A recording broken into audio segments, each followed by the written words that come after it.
Bed bugs అని పేర్లు వినడమే గానీ ఫస్ట్ టైం లైవ్‌లో చూస్తున్నాను నేను. నల్లులు అంటారు కదా అవి. లాస్ట్ సంక్రాంతి అప్పుడు వచ్చాను మా అమ్మ వాళ్ళ ఇంటికి. ఎందుకో ఒళ్ళంతా ర్యాషెస్ అల్లే వచ్చినాయి నాకు చేయి నిండా. ఏంటి అలర్జీ ఏమో బేబీ అనని అలర్జీ మెడిసిన్స్ అవి వాడాను. ఇంకా ప్లేస్ చేంజ్ అవ్వంగానే నాకు మళ్ళీ బాడీ నార్మల్ అయిపోయింది. ఓకే. ఇక్కడ వాటర్ ప్రాబ్లమ్ ఏమో అనుకుని ట్యాంకీ అంతా క్లీన్ చేయించాడు మా డాడీ.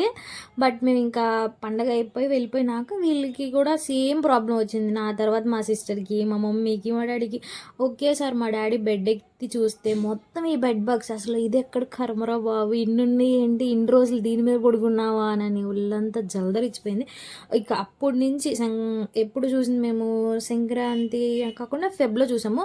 అప్పటి నుంచి ఇప్పుడు 4 టైమ్స్ 5 టైమ్స్ క్లీన్ చేసినట్టున్నారు. ఈ మంచం ఆల్రెడీ మొత్తం మంచం అంతా తీసి ఎండలో పెట్టి దానిపైన మళ్ళీ ఇంకోసారి పెయింట్ వేయించి అంతా చేసాము. అయినా అసలు అవి వదలట్లేదు. కొత్త మ్యాట్రిక్స్ తీసుకొచ్చి చేంజ్ చేసాము. ఈ కాట్ కూడా శుభ్రం చేసాము. బట్ మాకైతే ఏ సొల్యూషన్ దొరకలేదు. ఏదో ఒక విధంగా వస్తూనే ఉన్నాయి.